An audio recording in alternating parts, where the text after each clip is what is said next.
नमस्कार my dear friends, myself DLP changing the way of daily learning platform. स्वागत है आप सभी का टेक्निकल एकेडमी गया के ऑनलाइन प्लेटफॉर्म पे।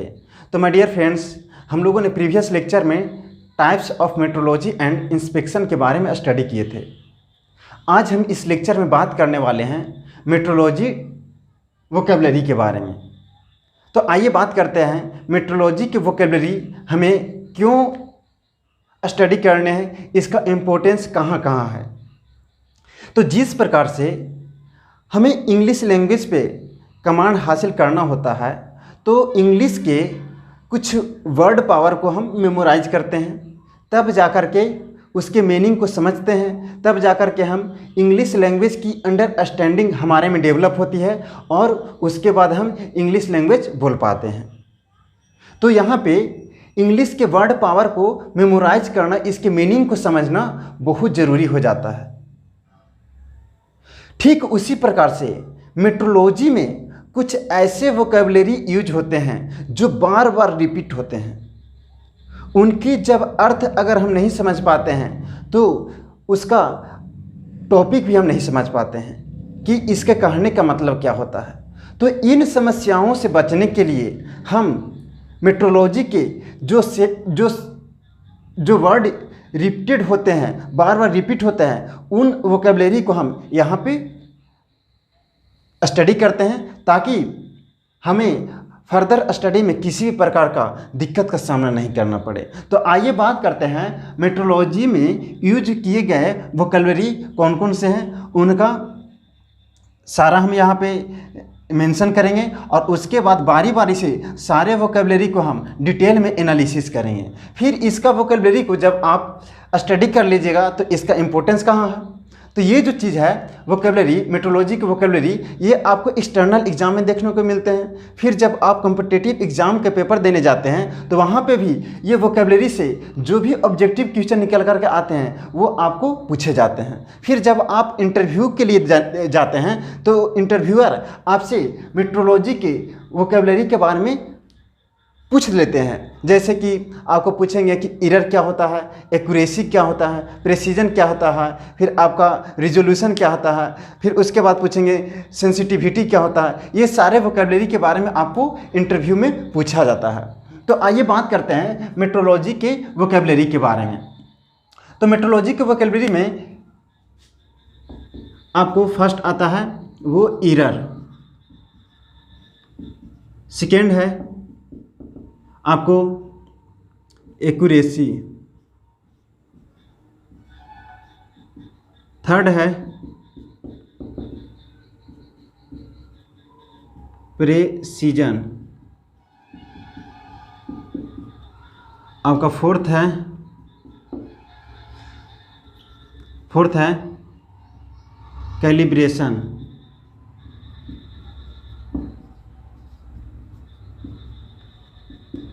फिफ्थ है आपका सेंसिटिविटी,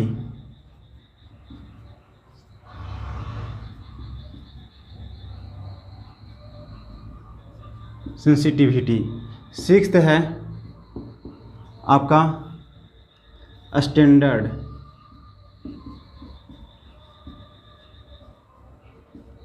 सेवेंथ है मेजरमेंट,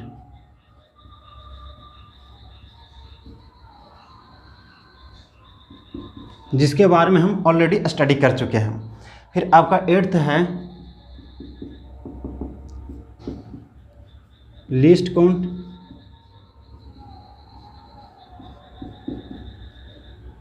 फिर आपका नाइन्थ है इंटरचेंजेबिलिटी। फिर आपका टेंथ है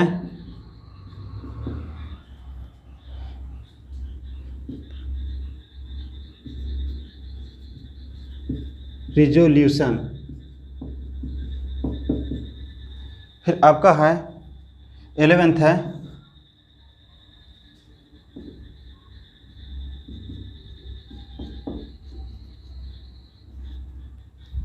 रिप्रोड्यूसिबिलिटी,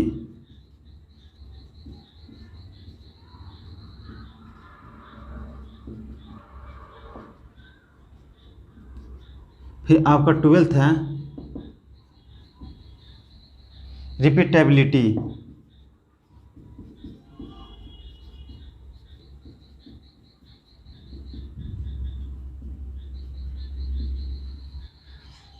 फिर आपका 13th है रीडेबिलिटी,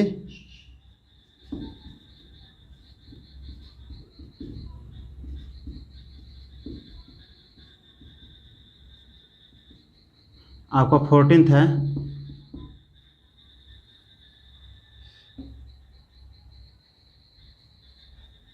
रिलायबिलिटी,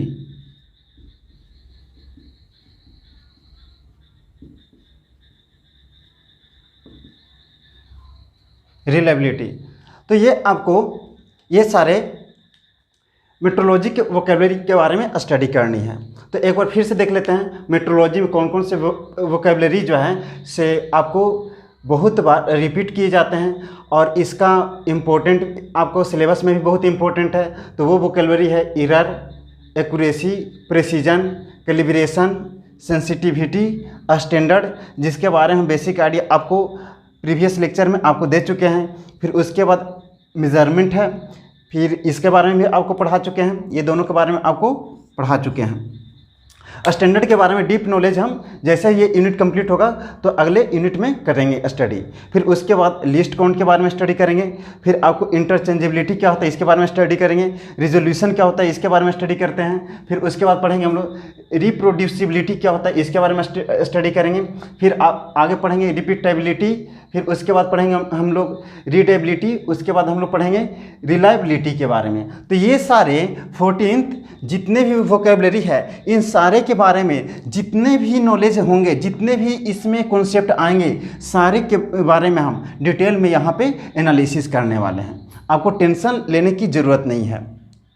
तो आइए सबसे पहले हम बात करते हैं इस लेक्चर में केवल और केवल हम बात करेंगे एरर ऑफ मेजरमेंट के बारे में। एरर क्या होता है, ये कितने प्रकार के होते हैं, सोर्स ऑफ एरर क्या है। तो हम आपको बता दें कि आपको सिलेबस में जब आप सिलेबस देखने जाइएगा तो आपको सिलेबस में केवल और केवल सोर्स ऑफ एरर के बारे में मेंशन किया हुआ है, लेकिन हम एरर का एक पूरा कंप्लीट एक लेक्चर ही लेकर के आ रहे हैं आपके सामने कि एरर क्या होता है, एरर कितने प्रकार के होते हैं, सोर्स ऑफ एरर क्या है, फिर इसके मतलब कि ये कैलकुलेटिव वे में हम एरर कैसे निकालते हैं, सारे चीज़ को हम इस लेक्चर में देखते हैं। तो आइए बात करते हैं एरर ऑफ मेजरमेंट के बारे में।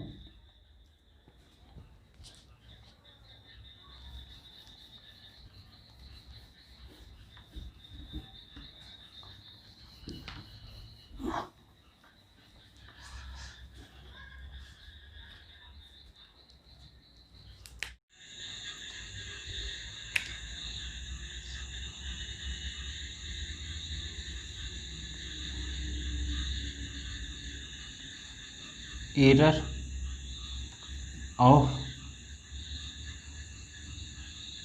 मेजरमेंट,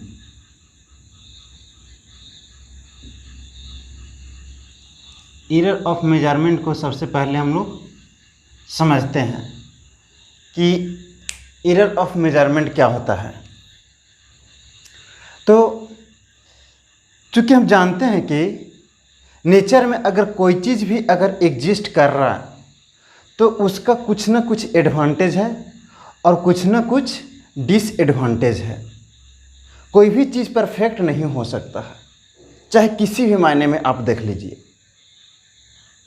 ठीक उसी प्रकार से अगर कोई मेजरिंग इंस्ट्रूमेंट से अगर हम किसी फिजिकल क्वांटिटी को मेजरमेंट लेंगे तो वो मेजरिंग इंस्ट्रूमेंट का रीडिंग कुछ ना कुछ एरर बताएगा।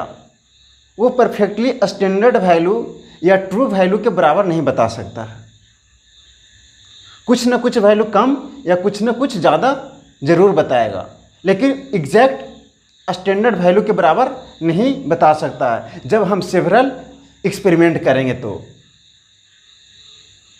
तो जैसे ही उस फिजिकल क्वांटिटी को किसी मेजरिंग इंस्ट्रूमेंट से मेजर करेंगे तो ट्रू वैल्यू और मेजर्ड वैल्यू के बीच में जो डिफरेंस होता है, जो अंतर आता है स्टैंडर्ड वैल्यू और मेजर्ड वैल्यू के बीच में, या मेजर वैल्यू को हम एक्चुअल वैल्यू बोलते हैं, इन दोनों के बीच में जो डिफरेंस आता है उसी को हम एरर ऑफ मेजरमेंट बोलते हैं। तो इस चीज़ को हम लोग यहाँ पे नोट कर लेते हैं। No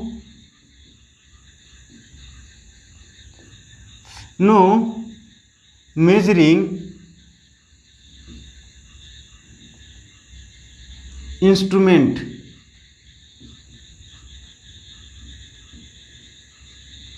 is perfectly accurate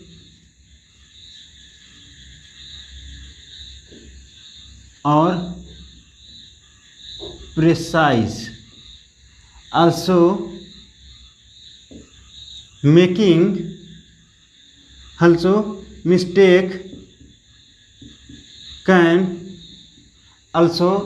can happen while taking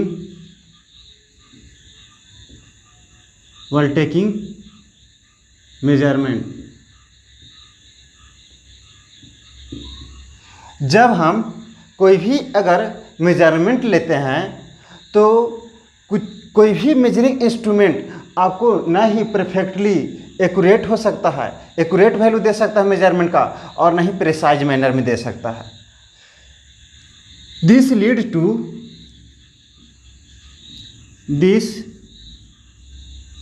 lead to error of measurement, और यही आपका मेजरमेंट का एरर कहलाता है। इसको अब हम इस तरीक़े से देयरफॉर लिखा हुआ है। देयरफॉर डेफिनेशन ऑफ एरर को हम इस तरीक़े से डिफाइन कर सकते हैं। डेफिनेशन ऑफ एरर को हम इस तरीक़े से डिफाइन कर सकते हैं कि difference between the true value and the measured value of a physical quantity is known as error of measurement. Error of measurement. Difference between true value and the measured value of a physical quantity is known as error of measurement. जब भी कोई हम measuring instrument से किसी भी physical quantity को measure करेंगे तो ट्रू वैल्यू और मेजर्ड वैल्यू के बीच में जो आपका डिफरेंस आता है उस डिफरेंस को ही हम एरर ऑफ मेजरमेंट कहते हैं। That is error is equal to, हम लिख सकते हैं error is equal to true value minus measured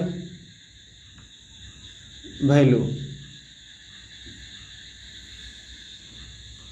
ये भी बोल सकते हैं, या ट्रू वैल्यू को स्टैंडर्ड वैल्यू भी बोला जाता है और मेजर्ड वैल्यू को एक्चुअल वैल्यू भी बोला जा सकता है। तो एरर को इस तरीके से भी लिख सकते हैं हम, error is equal to standard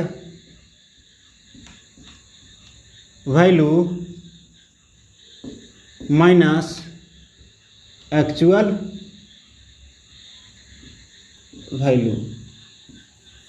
तो ये एरर को इस तरीक़े से हम डिफाइन कर सकते हैं।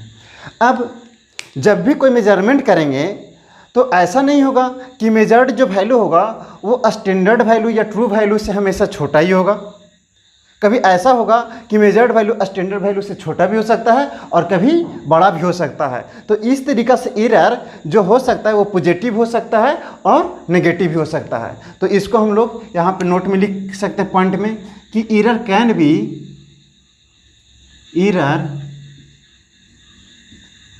बी आइदर पॉजिटिव और नेगेटिव। एरर जो हो सकते हैं पॉजिटिव हो सकते हैं और नेगेटिव भी हो सकते हैं। फिर इसके बाद अगला पॉइंट आता है कि जब भी अगर कोई भी मेजरिंग इंस्ट्रूमेंट से किसी भी फिजिकल क्वांटिटी को मेजर करेंगे तो एरर जो होता है वो इन्वर्सली प्रोपोर्शनल होता है एक्यूरेसी के। यानी कहने का मतलब कि किसी भी मेजरिंग इंस्ट्रूमेंट से किसी फिजिकल क्वांटिटी को अगर मेजरमेंट करेंगे तो जितना ज़्यादा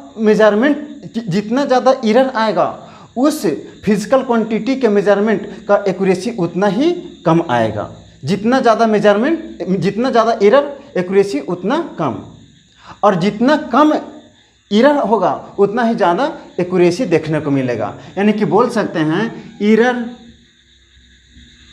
of any measurement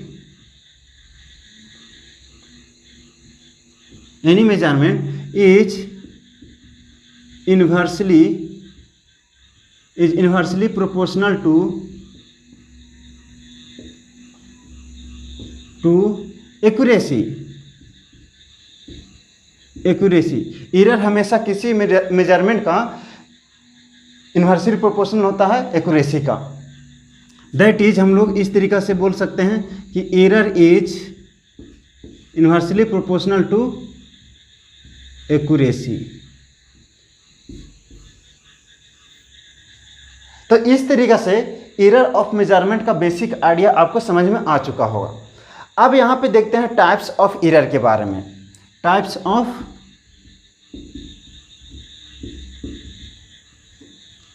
error.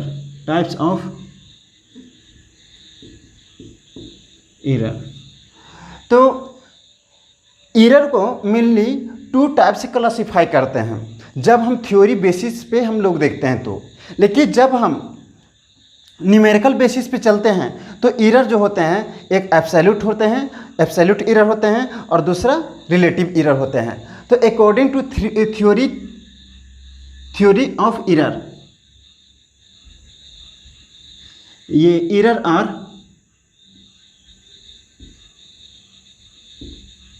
Mainly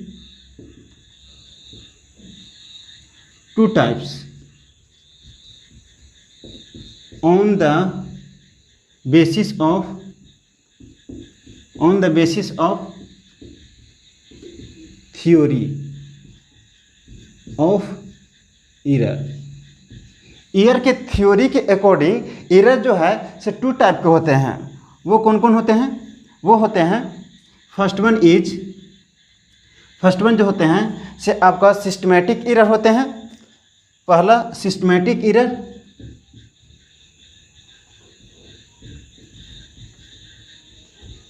या इसी को फिक्स्ड एरर भी बोला जाता है।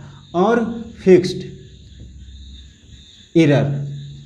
एरर को कभी कभी बायस भी बोला जाता है, बायस। फिर दूसरा होता है, इसी में आता है रैंडम एरर।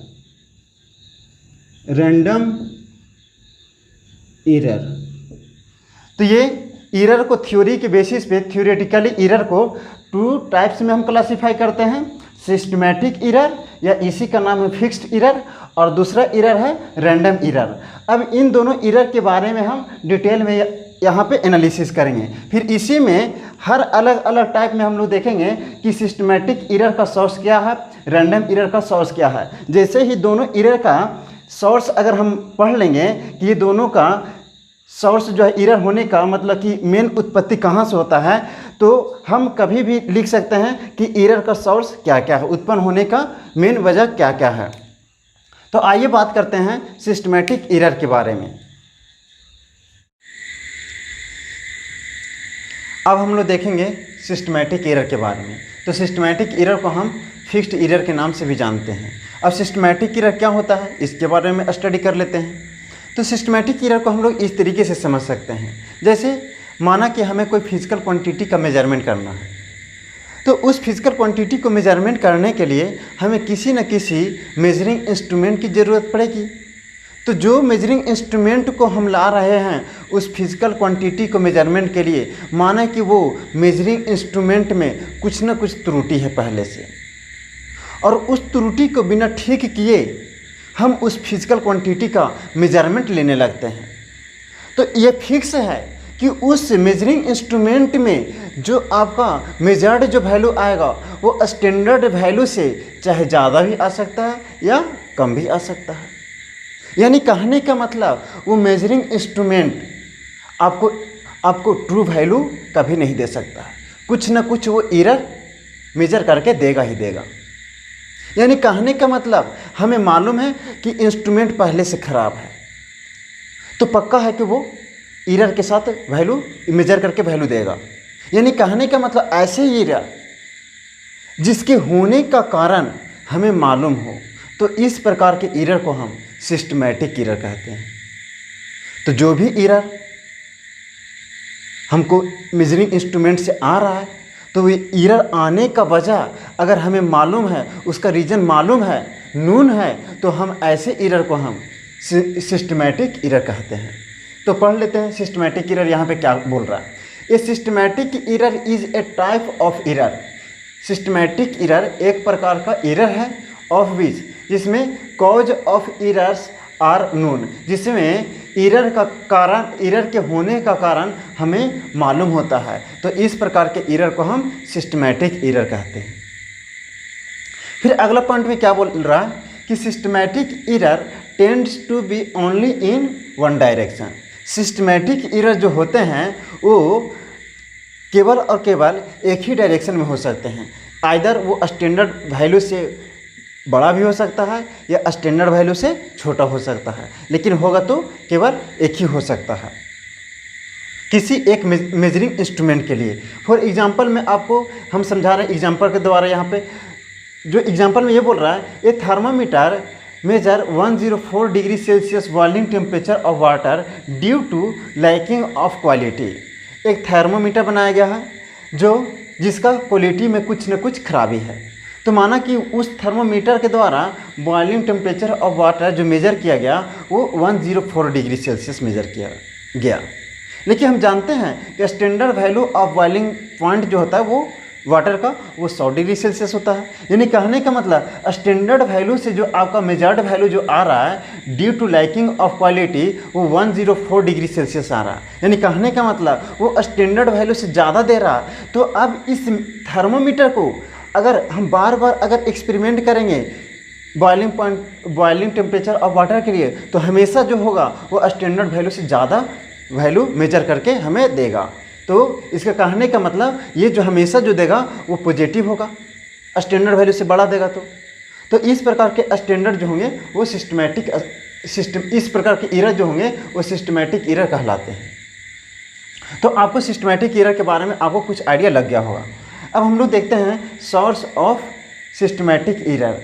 सिस्टमैटिक एरर के सोर्स क्या क्या है, स्रोत क्या क्या है, सिस्टमैटिक एरर के स्रोत क्या क्या है, कि किस किस वजह से सिस्टमैटिक एरर उत्पन्न हो सकते हैं। तो आपको सिलेबस में मेंशन है सोर्स ऑफ एरर के बारे में। यानी कहने का मतलब सिस्टमैटिक एरर का जो सोर्स हो रहा है और रैंडम एरर का जो सोर्स हो रहा है वो दोनों को अगर हम मिला देंगे तो सोर्स ऑफ एरर बताएगा। तो आप दोनों के बारे में एक जगह इंक्लूड कर करके अगर आप मेंशन कर दीजिएगा, लिख दीजिएगा, तो वही आपका सोर्स ऑफ एरर होगा। तो ये चीज़ को हम एक अलग डिस्कशन नहीं करेंगे, बल्कि अब ये चीज़ को आपको समझना होगा। तो अब हम देखते हैं कि सोर्स ऑफ सिस्टमैटिक एरर क्या क्या होते हैं। इससे first source of systematic error है वो है इंस्ट्रूमेंटल एरर। इंस्ट्रूमेंटल एरर क्या कह रहा है, this type of error created due to improper designed instrument. जब हम किसी इंस्ट्रूमेंट को डिजाइन करेंगे तो वो अगर इम्प्रॉपर तरीके से डिजाइन होंगे तो वो जो है वो मेजरिंग इंस्ट्रूमेंट जो है आपको मेजरमेंट करके जो वैल्यू देगा वो कभी भी स्टैंडर्ड वैल्यू या ट्रू वैल्यू के बराबर नहीं दे सकता है। यानी कहने का मतलब कुछ ना कुछ वो त्रुटि के साथ मेजर वैल्यू देगा। तो इस प्रकार के एरर को हम इंस्ट्रूमेंटल एरर कहते हैं। तो ऐसे एरर जो इंस्ट्रूमेंट के प्रॉपर डिजाइनिंग नहीं होने की वजह से आता है, तो इस प्रकार के एरर को हम इंस्ट्रूमेंटल एरर कहते हैं। फॉर एग्जाम्पल में यहाँ पर लिया गया है meter scale which is not calibrated properly. अगर हम मीटर स्केल को प्रॉपरली कैलिब्रेट नहीं करेंगे तो उसमें उस मीटर स्केल में कुछ ना कुछ खराबी देखने को मिलेगा। जब वो मेजरमेंट में यूज किया जाएगा तो वो त्रुटि के साथ कुछ ना कुछ वैल्यू देगा। तो इस प्रकार के एरर का जो एग्जांपल होगा वो इंस्ट्रूमेंटल एरर कहलाएंगे। तो इसी को हम बोलेंगे कैलिब्रेटेड एरर। तो कैलिब्रेटेड एरर जो है एक प्रकार का इंस्ट्रूमेंटल एरर है जो सिस्टमैटिक एरर का एक सोर्स है। तो आपको सिस्टमैटिक एरर का पहला सोर्स के बारे में समझ में आ गया होगा। अब हम देखते हैं second source of systematic error क्या होता है। तो second source of systematic error जो है वो इम्परफेक्ट एक्सपेरिमेंट टेक्निक है। जब हम कोई एक्सपेरिमेंट टेक्निक फॉलो करेंगे और वो हम प्रॉपर ऑर्डर में फॉलो अगर नहीं कर पाएँ तो पक्का है कि उस मेजरिंग इंस्ट्रूमेंट से जो आपका वैल्यू मेजर करके आएगा वो एरर के साथ वैल्यू देगा। तो यहाँ पे बोला जा रहा है this error created due to experimental technique are not properly follow.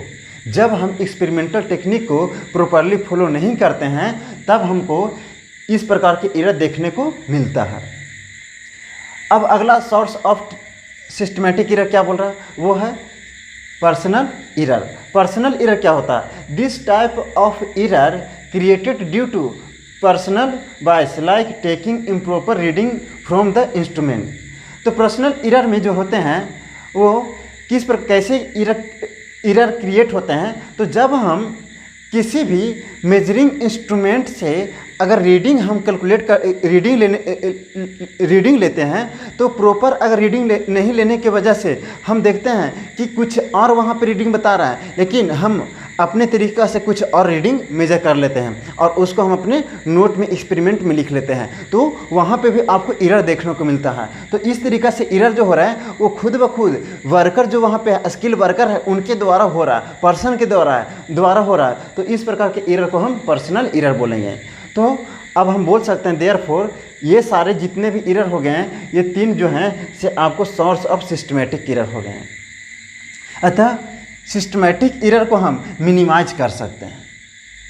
और कैसे मिनिमाइज कर सकते हैं, चाहे आप बेटर इंस्ट्रूमेंट को चूज कर सकते हैं या फिर एक्सपेरिमेंटल टेक्निक को आप इम्प्रूव करके भी आप सिस्टमैटिक एरर को मिनिमाइज कर सकते हैं। तो यही आपको यहाँ पे लिखा गया है, systematic errors can be minimised bye improving experimental technique. Experimental technique को इम्प्रूव करके भी हम सिस्टमैटिक एरर को मिनिमाइज कर सकते हैं, कम कर सकते हैं, या फिर चूजिंग बेटर इंस्ट्रूमेंट या बेटर इंस्ट्रूमेंट को चूज करके भी हम सिस्टमैटिक एरर को मिनिमाइज कर सकते हैं। तो ये पूरा आपका डिस्कशन हुआ सिस्टमैटिक एरर के बारे में। अब हम लोग देखेंगे second type of error that is random error. अब हम बात करेंगे second types of error that is random error के बारे में। तो सिस्टमैटिक एरर में हम लोग देख रहे थे कि जो एरर आ रहे थे उसे होने का कारण हमें पहले से मालूम था। तो ऐसे एरर जिसके होने का कारण अगर पहले से अगर हमें मालूम है तो इस प्रकार के एरर को हम सिस्टमैटिक एरर बोलेंगे। लेकिन ऐसे एरर जिसके होने का कारण अगर हमें पहले से मालूम नहीं हो तो इस प्रकार के एरर को हम रैंडम एरर कहेंगे। यानी कि रैंडम एरर में जो एरर आएंगे उसके होने का कारण हमें पहले से मालूम नहीं होगा। तो इस प्रकार के एरर को हम रैंडम एरर बोलेंगे। तो ये जो एरर होते हैं वो इरेगुलर होते हैं। तो यहाँ पे बोला जा रहा है the random error are the error which happen irregular. यानी कहने का मतलब रैंडम एरर एक प्रकार का एरर है जो इरेगुलर होते हैं। और होने का वजह क्या है, due to unpredictable variation in experimental condition. और ये जो इरेगुलर होते हैं इसका मेन वजह यह है एक्सपेरिमेंटल कंडीशन में अनप्रेडिक्टेबल वेरिएशन होने की वजह से आपका रैंडम एरर देखने को मिलता है। जैसे नेचुरल डिस्टर्बेंस कहने का मतलब कि अर्थक्वेक आ गया, भूकंप आ गया, स्टॉर्म यानी कि तूफान आ गया। तो तूफान आने से आपको एक्सपेरिमेंट पर असर दिखाई देगा। एक्सपेरिमेंट पर जैसे ही असर दिखाई देगा तो आपके मेजरमेंट पर भी आपको कुछ ना कुछ असर दिखाई देगा, और उसका कैलकुलेटिव मेजरमेंट जो होगा, उसका जो मेजरमेंट कैलकुलेट करेंगे वो उसमें कुछ ना कुछ एरर जरूर आएगा। तो ये सारा चीज़ आपको बताता है रैंडम एरर के बारे में। फिर आगे बोला जा रहा है that is cause of random errors are not known. अतः हम बोल सकते हैं कि रैंडम एरर का कारण हमें मालूम नहीं होता है पहले से। फिर आगे बोला जा रहा है this type of errors can not be eliminated. इस प्रकार के एरर को हम कभी भी एलिमिनेट नहीं कर सकते हैं। क्यों? क्योंकि ये नेचुरल डिस्टर्बेंस पे डिपेंड करता है, और नेचुरल डिस्टर्बेंस कब आता है ये हमें मालूम नहीं होता है। तो हम बोल सकते हैं इस प्रकार के एरर को हम एलिमिनेट नहीं कर सकते हैं। फिर आगे बोला जा रहा है random error can be both positive और नेगेटिव। और रैंडम एरर जो होते हैं वो पॉजिटिव हो सकते हैं और नेगेटिव भी हो सकते हैं, क्योंकि इसमें अनप्रेडिक्टेबल वेरिएशन होता है। तो अनप्रेडिक्टेबल वेरिएशन होने के कारण रैंडम एरर जो होते हैं पॉजिटिव हो सकते हैं और नेगेटिव हो सकते हैं। तो इस तरीक़ा से आपको रैंडम एरर के बारे में कुछ आइडिया लग गया होगा। अब हम बात करते हैं सोर्स ऑफ रैंडम एरर के उत्पन्न होने का क्या क्या स्रोत है। तो यहाँ पे आपके सोर्स ऑफ रैंडम एरर यहाँ पे मेंशन किए हुए हैं। सबसे पहला है एरर्स स्टीमिंग मतलब करने का मतलब उत्पन्न होना। Error steaming from environmental variation like earthquake storm. जब भूकंप आता है या स्टॉर्म आता है तो इसका इफेक्ट आपको इन्वायरमेंटल वेरिएशन में देखने को मिलता है। इन्वायरमेंटल वेरिएशन होगा तो आपका एक्सपेरिमेंट पर आपको असर दिखाई देगा। एक्सपेरिमेंट पर असर दिखाएगा तो आपके मेजरमेंट में भी कुछ ना कुछ असर दिखाई देगा, और उसमें एरर कैलकुलेट कर लिए जाते हैं। तो इस प्रकार के एरर जो है से रैंडम एरर के सोर्स है। फिर सेकेंड है unpredictable fluctuation in temperature and mechanical variation. जब हम आशा से ज़्यादा अगर टेम्परेचर एक्सपेरिमेंट में इंक्रीज हो जाता है या मैकेनिकल वेरिएशन ज़्यादा इंक्रीज हो जाता है तो वहाँ पे आपके एक्सपेरिमेंट पर असर दिखाई देता है। एक्सपेरिमेंट पर असर दिखाएगा तो मेजरमेंट में भी कुछ असर दिखाई देगा, और मेजरमेंट में असर दिखाएगा तो वो एरर वहाँ पे कुछ निकल करके आता है। तो ये भी आपका एक सोर्स है रैंडम एरर का। तो इस तरीक़ा से 2 टाइप्स ऑफ एरर जो कि थ्योरेटिकली हम देख रहे थे वो कंप्लीट होता है। अब हम लोग पढ़ते हैं calculative method to find error. तो एरर को कैसे हम लोग निकालेंगे उसके लिए कैलकुलेटिव मेथड हम लोग देखेंगे। तो यहाँ पे कैलकुलेटिव मेथड 3 है। एक है एब्सोल्यूट एरर, सेकेंड है रिलेटिव एरर एंड थर्ड है परसेंटेज एरर। अब बात आता है कि एब्सोल्यूट एरर क्या होता है और रिलेटिव एरर क्या होता है, परसेंटेज एरर क्या होता है। तो इस चीज़ को हम लोग एक अच्छे एग्जाम्पल के द्वारा, एक जनरल एग्जाम्पल के द्वारा हम लोग देखेंगे यहाँ पे।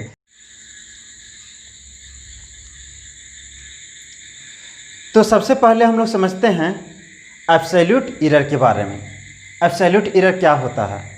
तो एब्सोल्यूट एरर जो है रीडिंग के स्टैंडर्ड वैल्यू को और रीडिंग के एक्चुअल वैल्यू को अगर हम सब्ट्रैक्ट कर देंगे, डिफरेंस कर देंगे, तो इसे ही हम एब्सोल्यूट एरर कहते हैं। तो यहाँ पे लिखा गया है the difference between standard value of reading with actual value of reading is known as absolute error.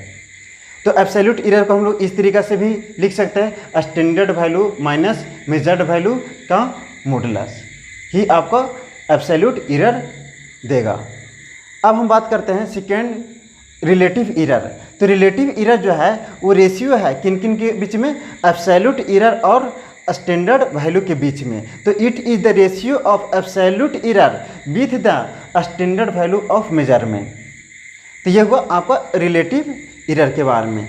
अब ये दोनों को एब्सोल्यूट एरर, रिलेटिव एरर और परसेंटेज एरर जो है इसको हम एक एग्जाम्पल के द्वारा हम समझ सकते हैं कि इसे कैसे हम कैलकुलेट करेंगे। तो यहाँ पे एक एग्जाम्पल लिखा गया है suppose the values obtained in several measurement. हम लोग माना कि यहाँ पे दिखाया गया है कि अनेक प्रकार का मेजरमेंट लिया गया है, तो वहाँ पे वैल्यू ऑब्टेन्ड होते हैं उस मेजरमेंट में A1 A2 A3 ... n। Then find the absolute error. Relative error and percentage error. तो हमें निकालने का आ रहा है एब्सोल्यूट एरर, रिलेटिव एरर और percentage error according to this example. तो इसके इस एग्जाम्पल के अकॉर्डिंग आपको समझ में आ जाएगा कि एब्सोल्यूट एरर कैसे फाइंड करेंगे, रिलेटिव एरर कैसे फाइंड करेंगे और परसेंटेज एरर कैसे फाइंड करेंगे। तो यहाँ पे आपको एक कंडीशन नहीं दिया हुआ है, जैसे कि आपको स्टैंडर्ड वैल्यू कभी एग्जाम्पल में दिया हुआ रहता है। तो स्टैंडर्ड वैल्यू जब दिया रहेगा तो हम कैसे कैलकुलेट करेंगे एब्सोल्यूट एरर और रिलेटिव एरर और परसेंटेज एरर को, और जब आपको स्टैंडर्ड वैल्यू नहीं दिया रहेगा तो हम इन तीनों को कैसे निकालेंगे, इसके बारे में हम अब यहाँ पे डिस्कशन करते हैं।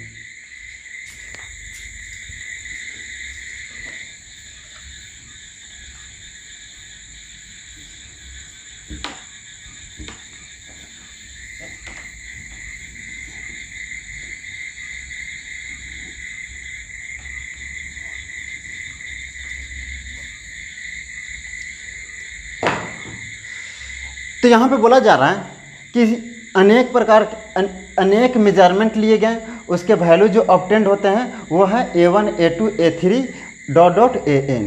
तो हमें फाइंड करना absolute error, relative error and percentage error.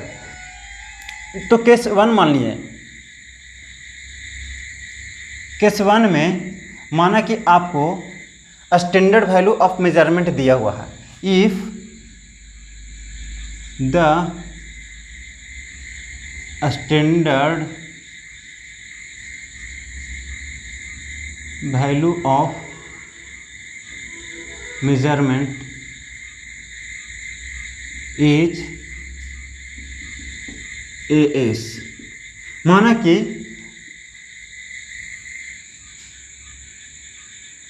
ये गिवन है, दिया हुआ है। तो जब दिया हुआ रहेगा तो हम लोग कैसे इस क्वेश्चन को अटेम्प्ट करेंगे। तो step number 1,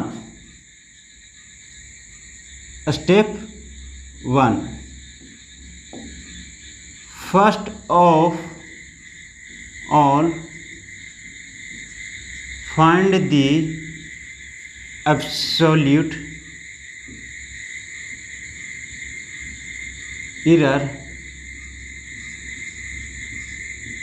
of all measurement.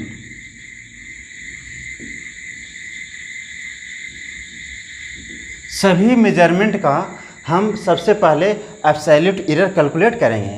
यानी कहने का मतलब कि delta A1 is equal to, ये एब्सोल्यूट एरर का फॉर्मूला होता है standard value minus measured value का मॉडुलस। तो यहाँ पे modulus of standard value minus measured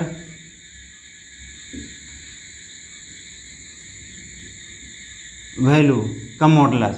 तो डेल्टा A1 हम लोग कैलकुलेट करने के लिए स्टैंडर्ड वैल्यू जो आपको दिया हुआ है क्वेश्चन में AS दिया हुआ है, माइनस मेजर्ड वैल्यू पहले मेजरमेंट का जो मेजर्ड वैल्यू है वो क्या है, वो A1 है।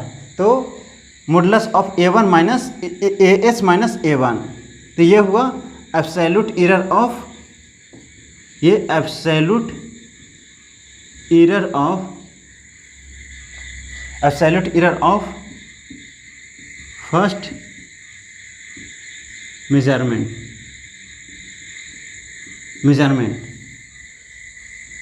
अब हम लोग इसी तरीक़ा से सेकेंड मेजरमेंट का एब्सोल्यूट एरर फाइंड करेंगे। तो डेल्टा A2 होगा। तो delta A2 is equal to standard value minus measured value of measurement 2। तो स्टैंडर्ड वैल्यू सभी के लिए सेम ही होंगे। तो AS माइनस A2 का मॉडुलस। फिर इसी तरीक़ा से डेल्टा A3 कैलकुलेट करेंगे। तो modulus of AS minus A3 का मॉडुलस। तो जैसे ये कैलकुलेट करेंगे तो हमारा जो है से n मेजरमेंट लिया गया है। तो n मेजरमेंट निकालेंगे तो डेल्टा AN निकालना पड़ेगा। nth मेजरमेंट का आपका एब्सोल्यूट एरर निकालना पड़ेगा। तो delta AN is equal to modulus of AS minus AN, ये होंगे। तो ये आपको हर अलग अलग मेजरमेंट का एब्सोल्यूट एरर निकल करके आ गया। अब स्टेप नंबर 2 में हमें निकालना है mean absolute error. Mean absolute error निकालने के लिए जो हर मेजरमेंट का एब्सोल्यूट एरर आया है उसका अरिथमेटिक मीन निकालेंगे। यानी कहने का मतलब delta A1 plus delta A2 plus delta A3 plus dot dot dot plus delta AN divided by n। तो ये हुआ आपका मीन एब्सोल्यूट एरर, ये हुआ मीन एब्सोल्यूट एरर। तो ये स्टेप नंबर 2 हो गया। तो जैसे ही स्टेप नंबर 2 निकाल दिए तो हम लोग अब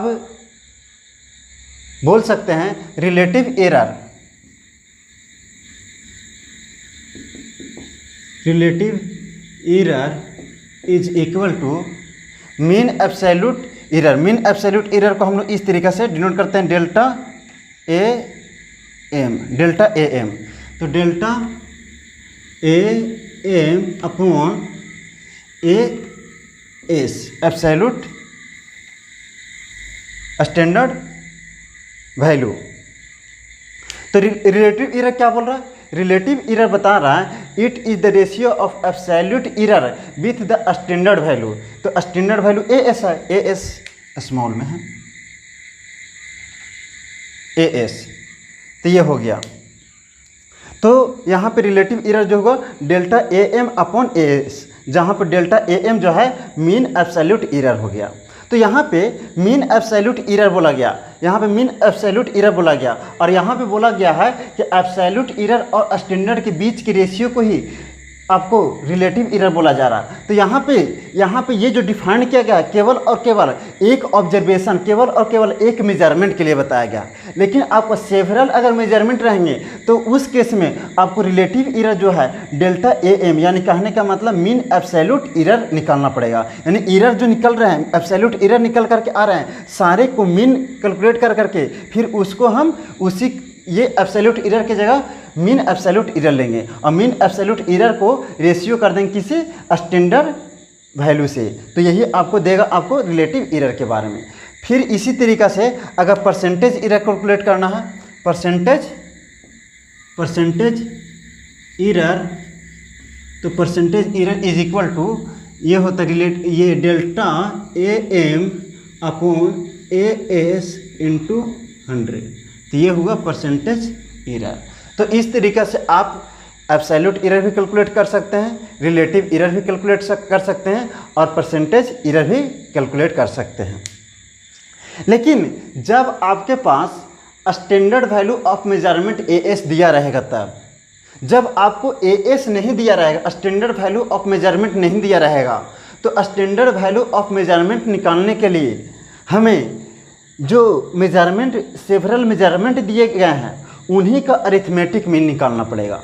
और इन्हीं के अरिथमेटिक मीन निकाल करके जो अरिथमेटिक मीन आएगा उन्हीं को हम AS मान लेंगे। और जैसे ही AS मान लेंगे तो AS आ जाएगा, फिर सारा यही प्रोसीजर अप्लाई कर देंगे। तो आपको सारा नोट्स में हम लिख दिए हैं, आपको कोई भी दिक्कत नहीं होगा। किन्हीं को दिक्कत होता है तो आप इसके बारे में डाउट पूछ सकते हैं। अब इसका न्यूमेरिकल हम आपको जस्ट इस लेक्चर को आपको जब प्रोवाइड कर दिया जाएगा लिंक, उसके बाद आपको व्हाट्सएप ग्रुप में आपको इसके बेस्ड पे क्वेश्चन दे दिए जाएंगे। ये सारा चीज़ आपको 11th के NCERT बुक्स में स्टडी करने हैं। तो एक बार हम लोग स्टैंडर्ड वैल्यू ऑफ मेजरमेंट जब AS दिया रहेगा तो हम लोग ये सारा प्रोसीजर करेंगे, और जब आपका स्टैंडर्ड वैल्यू ऑफ मेजरमेंट नहीं दिया रहेगा तो जो आपका सेवरल मेजरमेंट है, जैसे यहाँ पर निकाल करके बता देते हैं। AS कैसे निकालेंगे? व्हेन इधर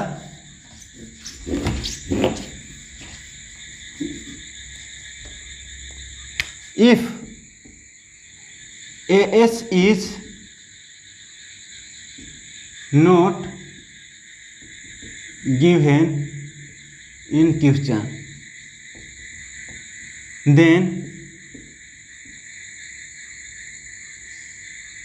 then calculate arithmetic